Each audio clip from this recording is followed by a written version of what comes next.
Properly filling out the MV1 Wisconsin title and license plate application is important to receive a Wisconsin title and license plates in your name.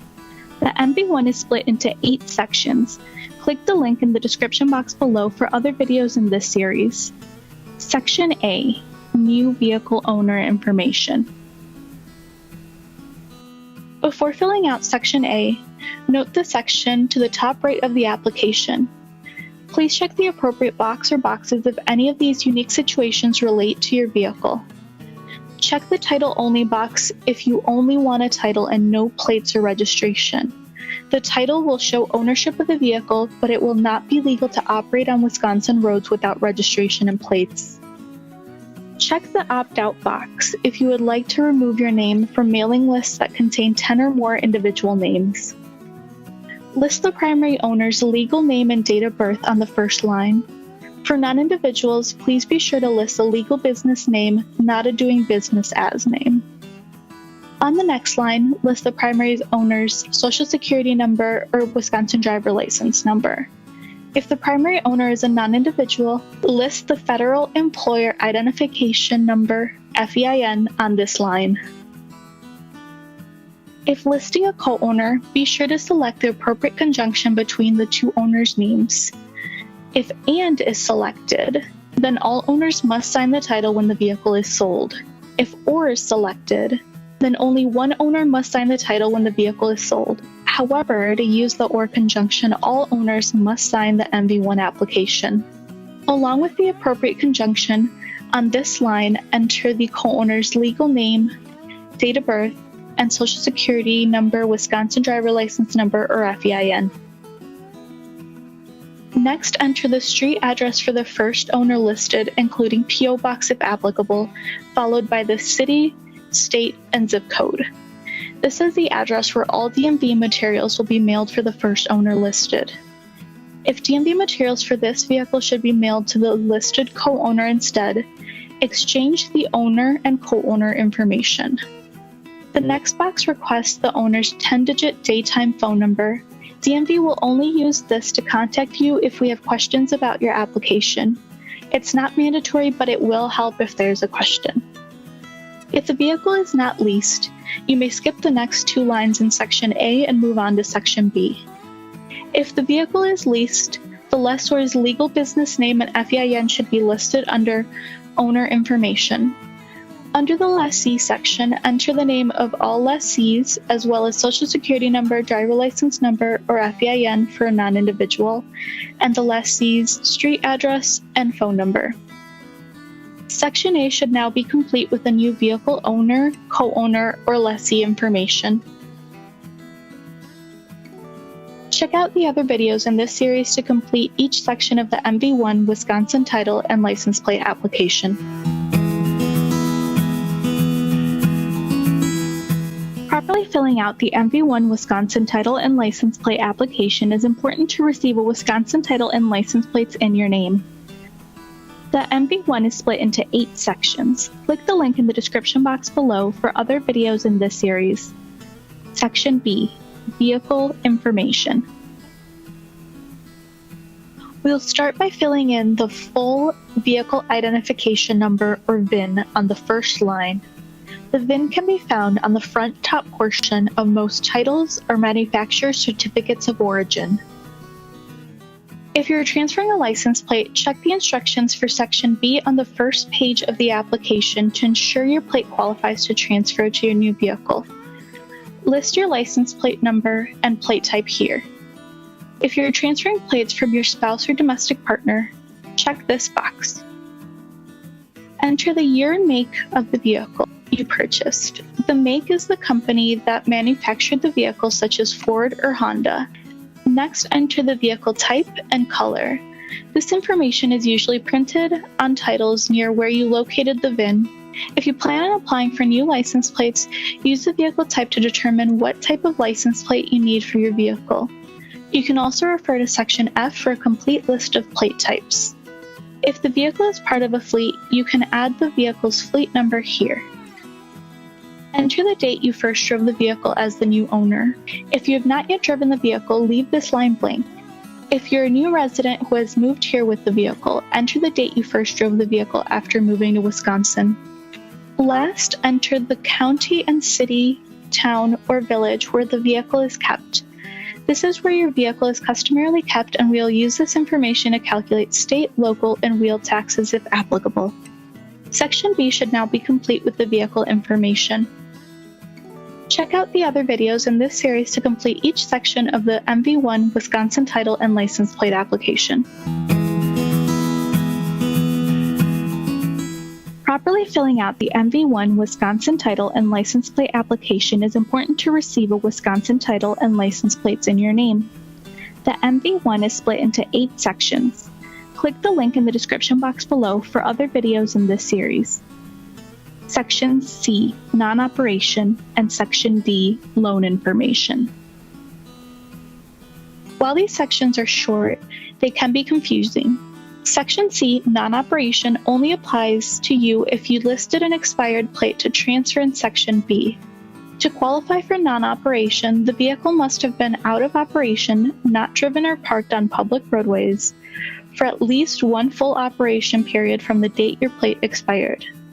Enter the last date you operated the vehicle and the first date you are now going to start using the vehicle. If you drove the vehicle at all after your plate's expiration date, you will have to pay for that entire registration period.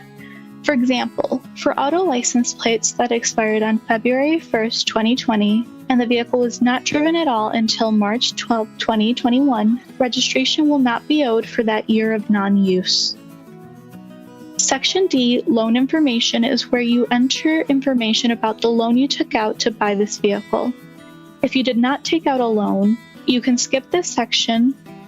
Wisconsin is a title to lien holder state, which means until the loan is paid off, the lender will be listed on your vehicle record and will hold the title.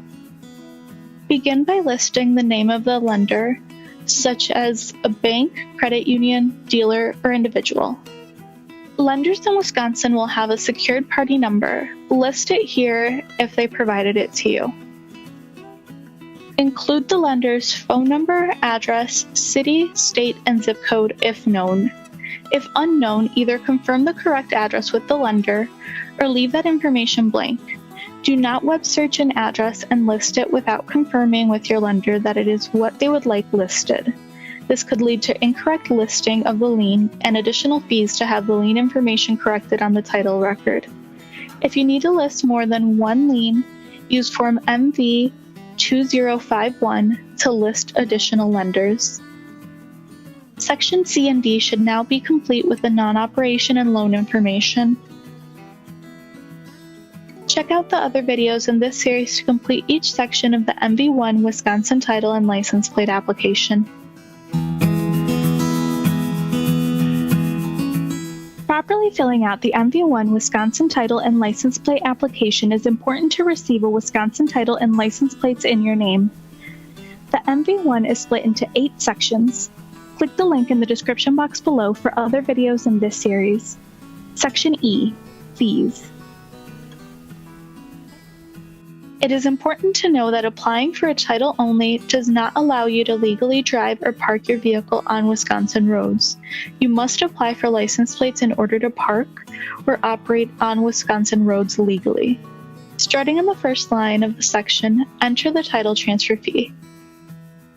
Next, list the dollar amount you paid for the vehicle. It is a crime to understate this amount. On the next line, list the value of any trade-in on your purchase. This can include a vehicle or any other tangible personal property, item, or good. Labor or services are not considered a trade-in that can be deducted from the purchase amount. On the amount subject to tax line, subtract any trade-in allowance from the purchase price. This will provide us the correct dollar amount for calculating tax. For example, with a purchase price of $5,000 minus a trade-in value of $3,000, your amount subject to tax is $2,000. If you're exempt from paying state or local sales tax, check the instructions for Section E on the first page of the application, then fill in the tax exempt code to the right of the fee information. If you're not tax exempt, calculate the state sales tax by multiplying the amount subject to tax by 0.05. Next, calculate the local sales tax. If you do not know your local tax rate, go to the Department of Revenue webpage linked both on the first page of the instructions and in the description box below. Multiply your local tax rate by the amount subject to tax. The next line only applies if you listed a lender in Section D. The loan filing fee is $10 per loan listed. Most often there is only one lender, which would mean only one $10 fee to add. The first 7 lines of Section E should now be complete. Next, let's calculate the fees associated with license plates and registration. If you're applying for a title only, then you can leave the license plate fee section blank. Again, remember, applying for a title only does not allow you to park or drive the vehicle on Wisconsin roads. If you already have a valid, unexpired plate to transfer to the vehicle you are titling, there is no additional license plate fee. Leave the license plate fee section blank. If you're registering an auto, van, or SUV type vehicle and need a new plate, check the passenger vehicle box and enter the fee listed on the license plate fee line. If you're registering a pickup truck or cargo van with a gross vehicle weight rating of 8,000 pounds or less, the annual registration fees vary slightly and depend on gross weight of the vehicle. Gross weight includes the vehicle weight plus the weight of any load you plan to carry. Check the light truck box and enter the fee listed for your selected gross weight on the license plate fee line. If your vehicle does not fall under either of the listed categories, check the other license plate types box, review the license plate types you can apply for and fees due in Section F. Then enter that information next to the large arrow in the right column. You can watch the accompanying video on Section F linked in the description box below for details on license plate types, but remember to finish filling out what is left of Section E. The last 6 lines of the fees section cover various miscellaneous fees that are required by state or local statute. The current annual fee for electric vehicles is $100 and $75 for hybrid vehicles.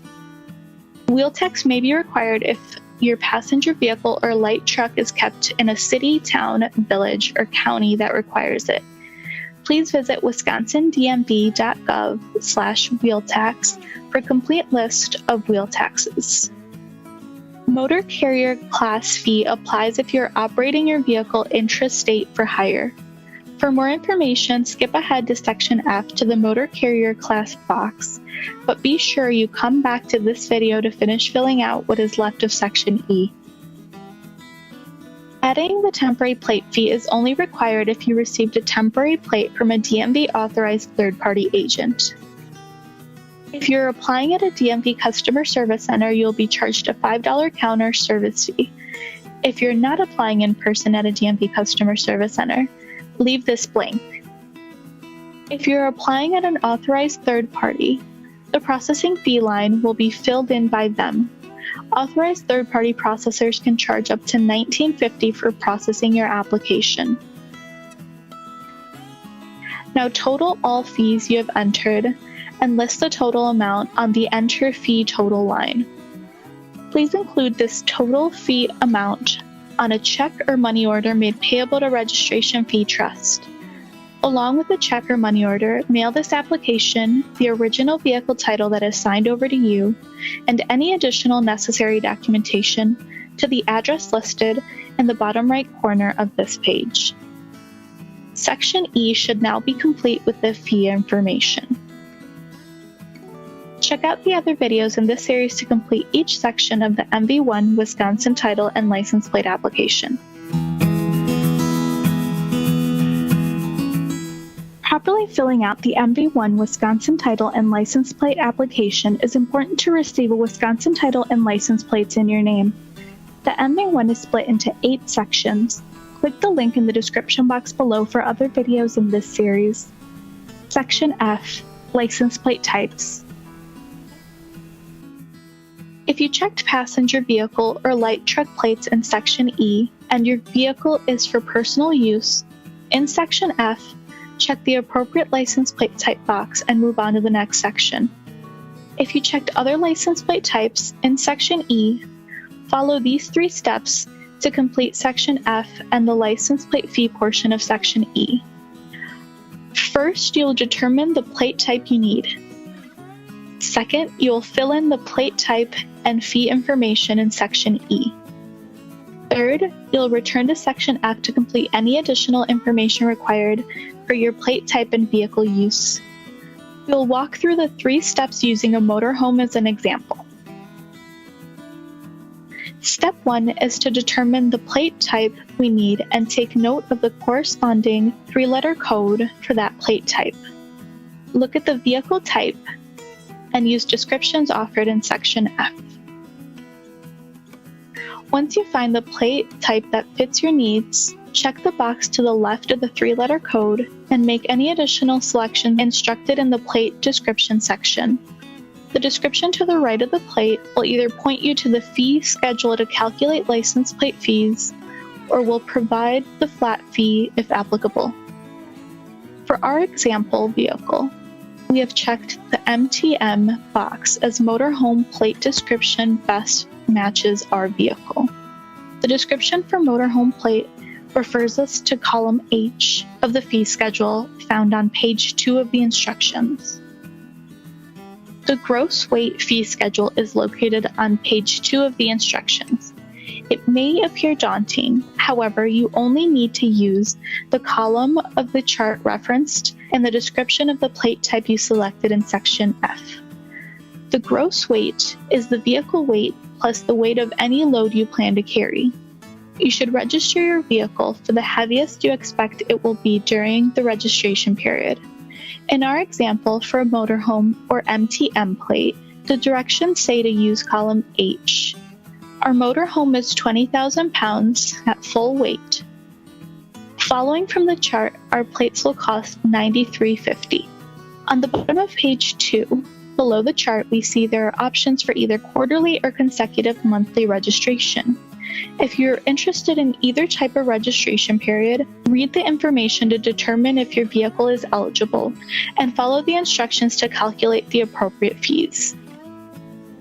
Back in Section E, if you haven't already, check the other license plate types box. Then to the right, fill in the plate information collected in Step 1. For our example, we'll fill in MTM and 20,000 pounds. For registration period, we have decided to purchase annual registration. If you calculated quarterly or consecutive monthly registration fees on this line, you would indicate which registration period or periods you are submitting for. The last step for completing Section F is to review if any of the additional information on the right side applies to your situation. Here's a quick summary of each box use. The first box should be completed if the vehicle is being used for hire. If this box is checked, list your authority number, MC, LC, PC, or RC number.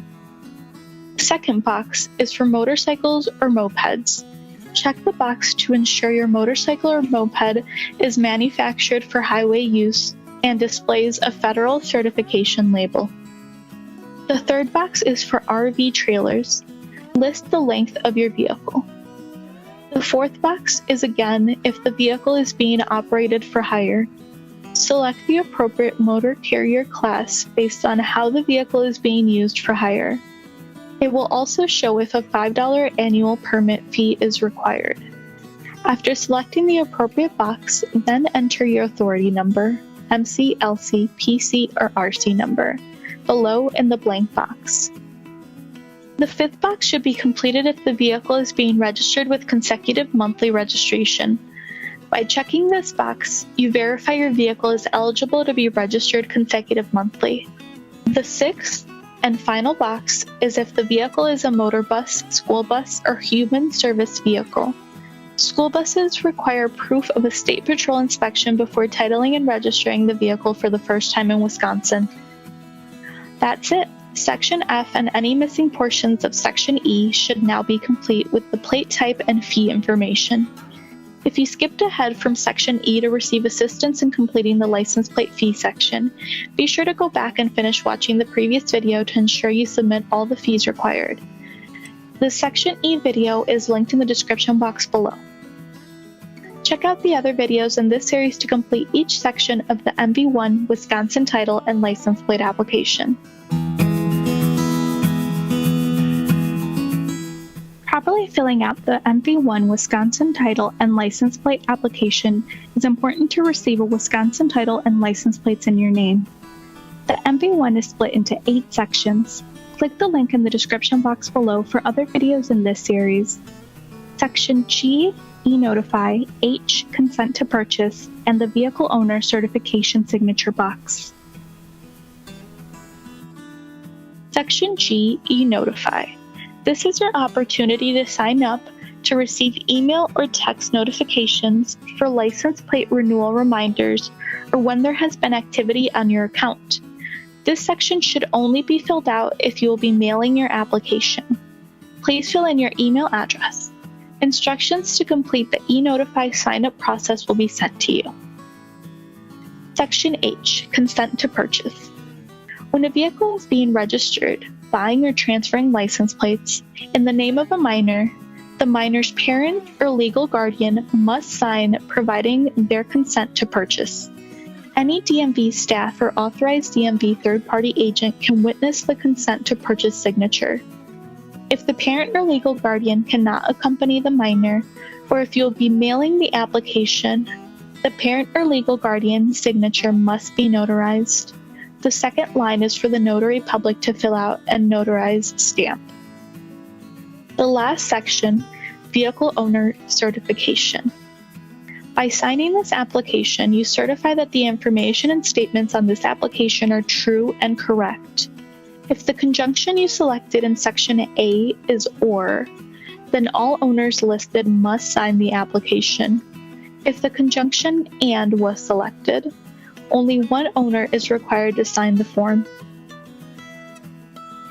You should now have a completed MV1 title and license plate application, and everything is now ready to be submitted to the Wisconsin DMV. If you're mailing in your documents and payment, then be sure to mail in everything together.